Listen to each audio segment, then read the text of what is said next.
I'm here. Hi.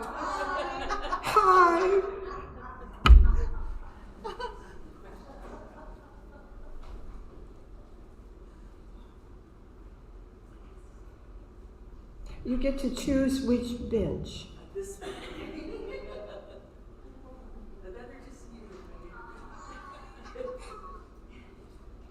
Good morning. Good morning. I'm happy. Did you know that happy is an adjective, not a noun? So that when you're trying to think, you would be happy if. You know, and I'll be so happy if. We have a lot of those. And for those of you who might not agree with me, I've had a lot of I'll be happy when, you know, when I make enough money, or when I have children, or when I win the lottery. That's a big one. And I'll be happy if I lose weight. Or did any of you ever have that? You don't have to raise your hands. You don't have to implicate yourself. But happy is an interesting adjective because it's a state of mind, but is it? And the reason is today that I want to talk about happy. Because I can go shopping, and I can still do this as a compulsive shopper, is that I can still go in and buy, let's say, a blouse, and take it home, and not even take the tags off of it, because it made me happy to see it in the store, to try it on, and what it looked like. And then it sits there with the tag on it, but I was happy when I bought it. Do any of you ever do anything like this? Or is it just me? So happy is a state of mind, and sometimes it's very temporary, because buying that blouse, thinking how it might look with certain other things, is a thing of the mind, isn't it? And it's a thing of the emotions, of liking the colors or of liking the style, etc. Everything in our lives has opportunity for us to find a happy place in it. It doesn't mean that it's going well, and it doesn't mean it's succeeding in some direction where you think it ought to go. It is an opportunity for hope. And so the H in the word happy to me is hope. Everything has a hope. When I buy the blouse, it looks this way. When I used to fix my cat's food because I was a compulsive, obsessive cat care person, is that there was a hope that it was giving them health and well-being and happiness within their little kitty cells. What do? And so in life, hope is incredibly significant, but it can be very fleeting as well. And hope requires action. Action. It is not just about meditating on hope. It is about taking a step of any type toward allowing that hope to come into your life, or allow that hope to take place, so that it is a motivating factor or force for you. And so often, we've been very fortunate, I'm going to segue here a moment, is that we've been very fortunate in spiritualism to have our 9 principles. And these are on our program in the church. They are listed on our website. They are about just anywhere and everywhere in our program or directory, camp directory, anytime, any place. And it's an amazing thing, because I've been a spiritualist for probably 50-something years, and I can still read these principles, and I can still have a thought about them that allows me to recognize my position in things, or my attitude about things, or my concern about things, or my sense of futility about things. So it doesn't mean it fixes all of it, but it is a common path that all of us who participate here have opportunity to share and to learn and to live by, not because it's a strict rule, but because it's an open-ended opportunity of self-discovery and self-exposure and self-value that we can take in life. So happy, the H in it comes from hope. And the hope of things is always there. The hope that you're going to look good today, you all do. The hope that you can go have a good lunch afterwards if you're hungry. Or the hope that you get to go see particular people or do particular things. But the hope, it stretches out in front of us. It's one of the reasons that people get healing. It's not just about the physical body and physical needs. It's about the feeling better or the awareness of something that we can embrace to expand us, because our lives are always more than they were even 10 seconds ago. More opportunities, more potentials, more. And all we get to do is discover what that more is or how to take part in that more. And the next letter in the word happy is A. And A to me is acceptance. It's acceptance of what is. There are circumstances that have occurred for every one of us, and that includes you at home. Every one of us have gone through challenges, through disappointments, through relationships that worked and then they didn't work. But let me just tell you one thing. One reason a relationship or a job or a situation for any of us works out and is okay, but then in life circumstances it changes for whatever reason. One reason it works when it works is because you were there. Did you ever realize that?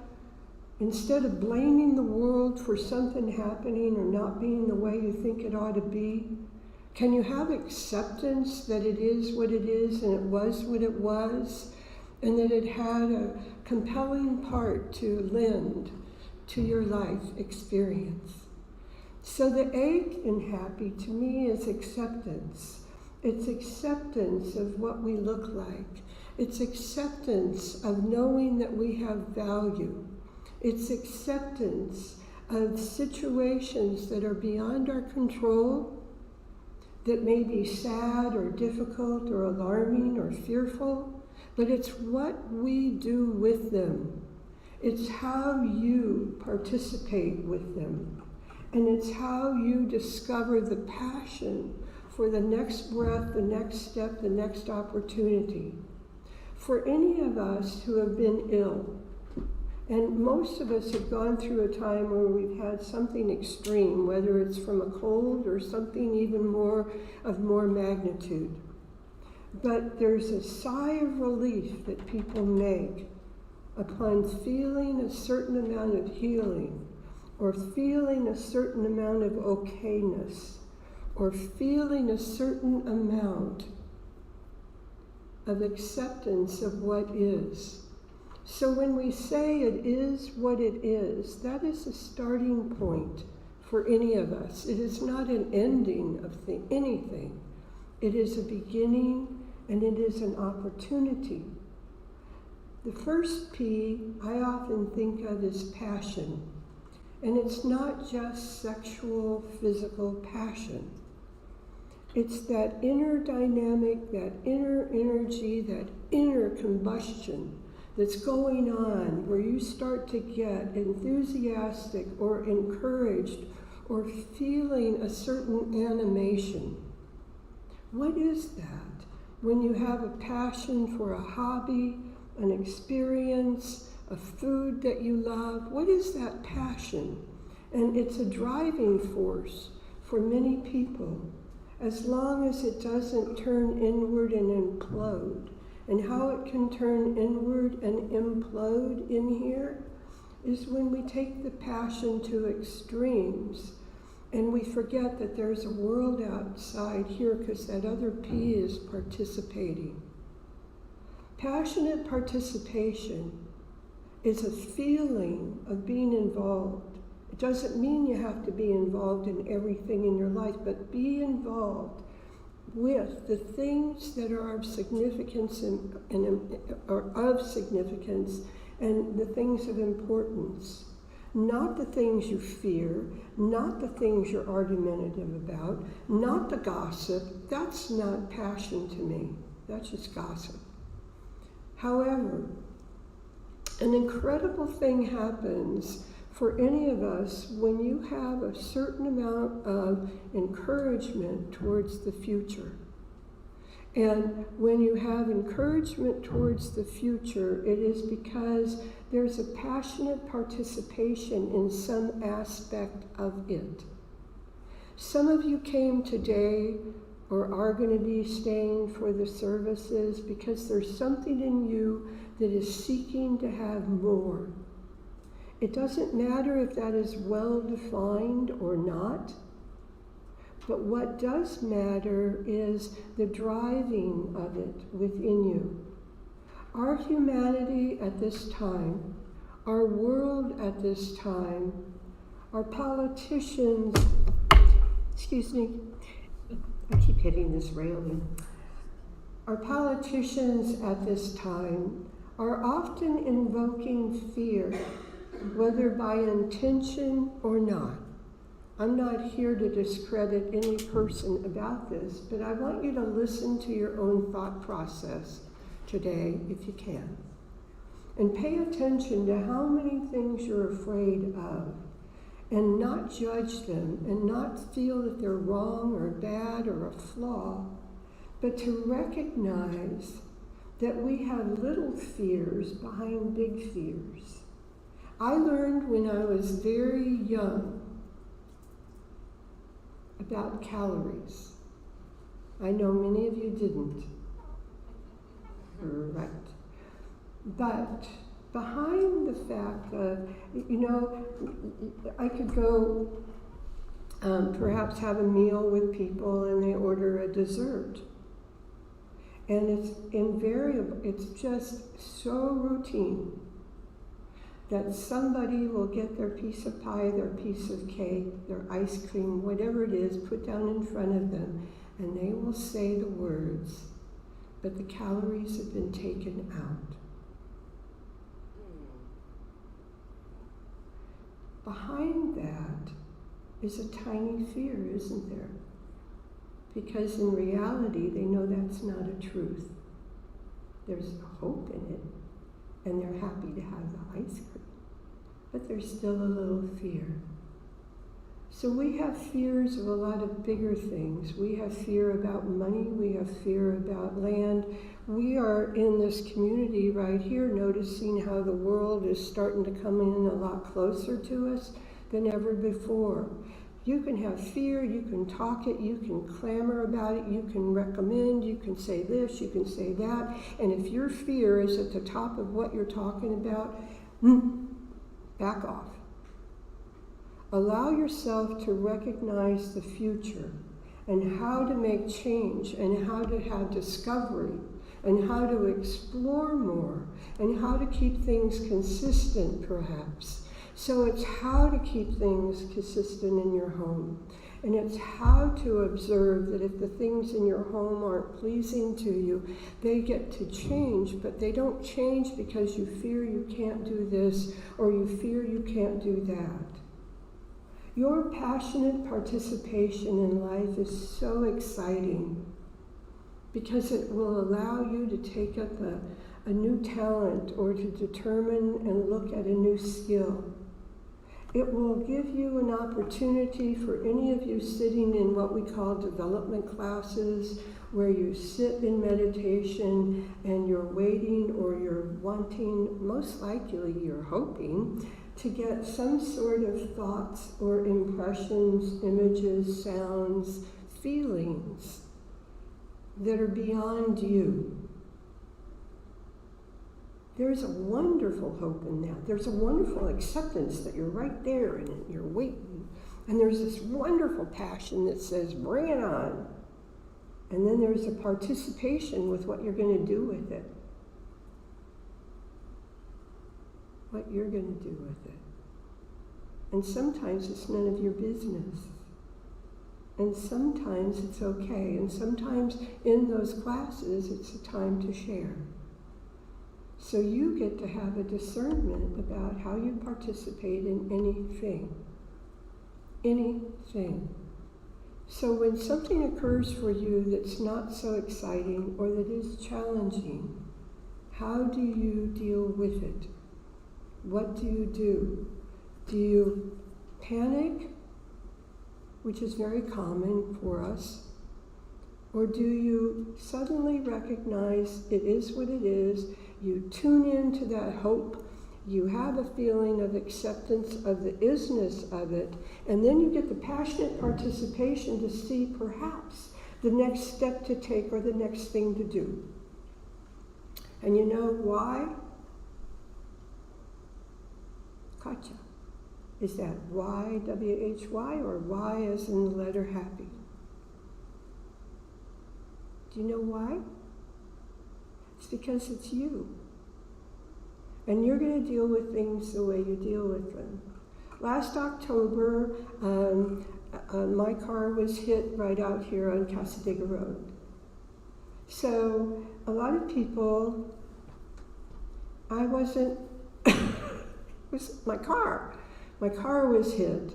Notice the words? I consciously stayed with the words, my car was hit. Because all of those lawyer commercials you see, they'll say, I was hit. You see the difference? Now, that doesn't seem like a lot, but if you're giving passion to things that make you unhappy, or things that give you challenge, or things that hold you in suspension in your life, then what occurs is you just have more of the same. But it was a realization that that was a choice for me of what I wanted to do at that point. A lot of people gave me their opinion of the shoulds, that's theirs. But it was what I felt in here. How about you? All of you are significant. All of you have value. It's just not always taught, and it's not always bred in our society. And the older I get, the more I realize how the older people are sort of pushed out more and more. And there's a big part of me that says, I ain't going. I'm not going there. I'm here. Where are you? Happy comes because you take actions, and the actions can be very simplistic, they can be very natural, or they can be steps that you've not taken before. And those are sometimes uncertainties, because those often feel like a risk. Well, let me just mention to you that when you take chances in life, it's because you're allowing the fact that your participation could turn out differently. Grace, the word grace, is the fact that there may be an alternative to what you actually fear. So the grace in life is to see the potentials and be able to take steps towards one that feels most appropriate for you. And it may not feel appropriate for any other person, and that doesn't matter.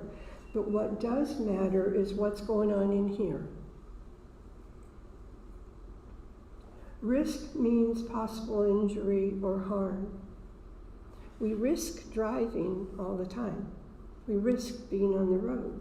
You're sharing the road with a whole lot of people. Some of them doing very creative things. Some of them doing very amazing things. Some of them you kind of silently wish would get off the road. You don't do that? Oh.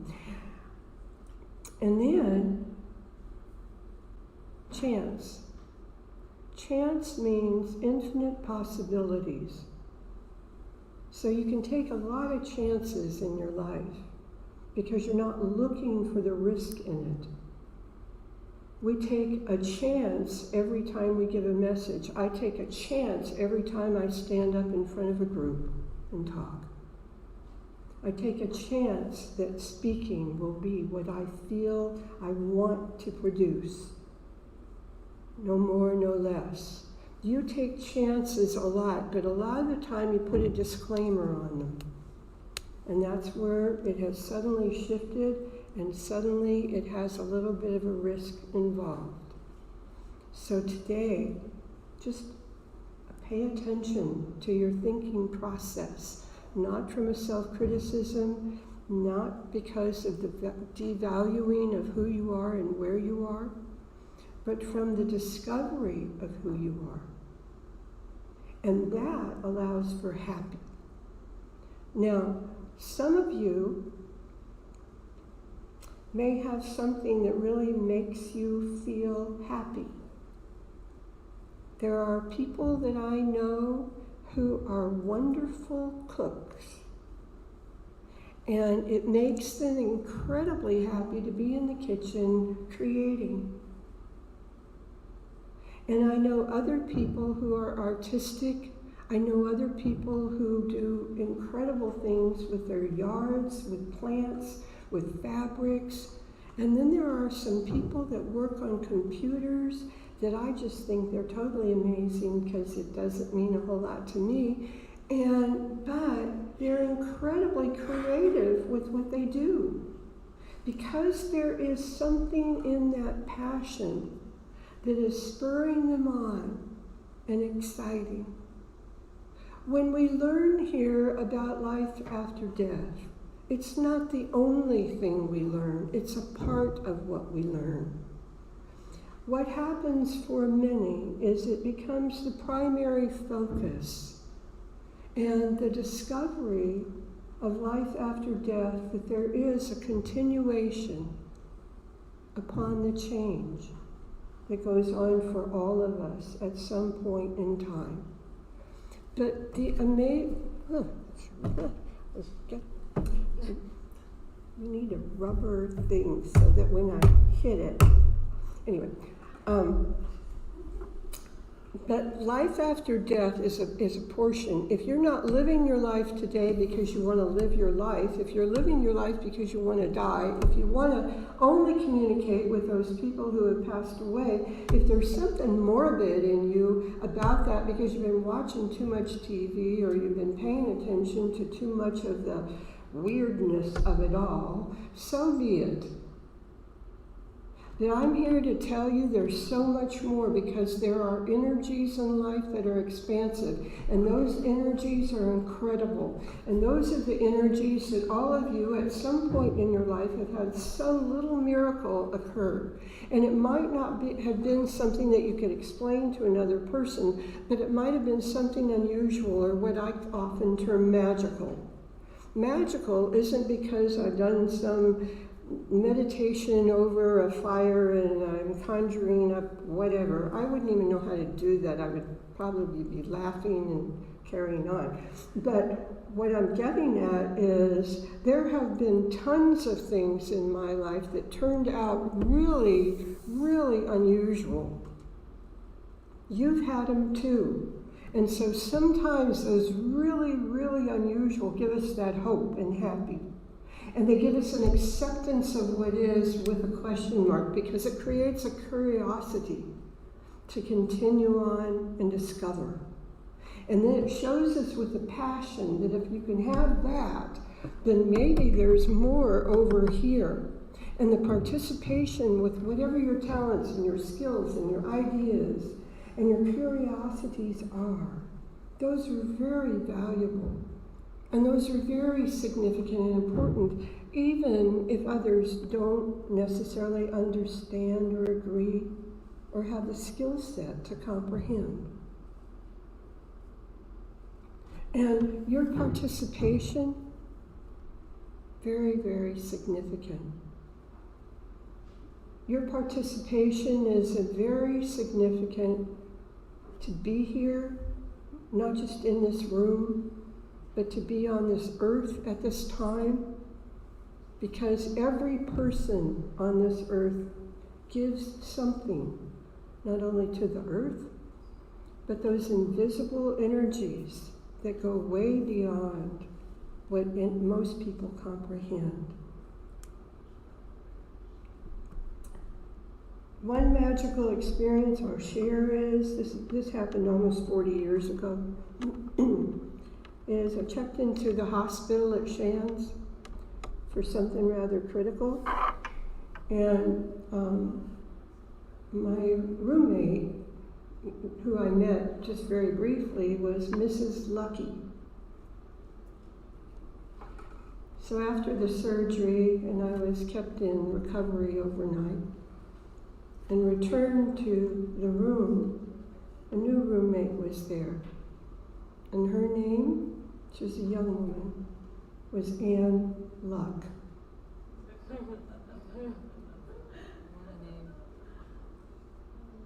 There were a whole bunch of things that occurred during that experience that were like that. And there was a little part of me, because I've always been on this silly edge, that wanted the bed to levitate because I was getting healed or something, and that didn't happen. How about you? You've had experiences that seem to be out of the norm. You've had experiences that encourage. And what I want to tell you is our humanity at this time, there's still kindness, there's still joy, and there's still hope. Because hope is part of happy. And don't wait to feel the happiness in something, even if it's minimal. Allow yourself to discover that all the challenges you've gone through, all the changes you've experienced in your life, all the disappointments or the people who have passed away or the relationships that didn't work or the job that didn't happen, they're there and they're gone. But today is the day that you have. So enjoy it. And when you don't feel happy, it's not a flaw. But look at one of those letters and see if one of those is something that you're participating with, or something you've sort of left alone and want to regroup just a little. And I thank you for being here. Are there any questions or comments? Well, be gentle with the comments, would you? Come on. Come on. We get the most silent group when it comes to questions and answers. You're happy? Thank you, Diane. Diane, thank you for being here, because I'm going to do happy, and now that you've done it, I know. continue with the happy. We got it covered today. Yeah. Marie's going to do happy with her meditation at church, so I hope you all will enjoy it. Are you sure you have no comments or questions? Because you got me for another 15 minutes. I'm here. Yes, ma'am. I have a very dear friend who, when I was making my trips from here to Arizona and stuff, she'd say, "Oh, be careful, Nana." And I said, "Stop." I said, "I'm always careful. I don't want you telling me that everything's good." I said, "Because I don't live in it." Oh, let me give you an idea. One of the things is, because there's always a lot of people who complain and complain and complain, and then they complain some more, and then they're complaining about what they complained about, and wonder why they're still talking. But instead of trying to push them out and push them away if they are a friend or family member and they are close to you, is agree with them. And also, here's an idea. Tell them something worse.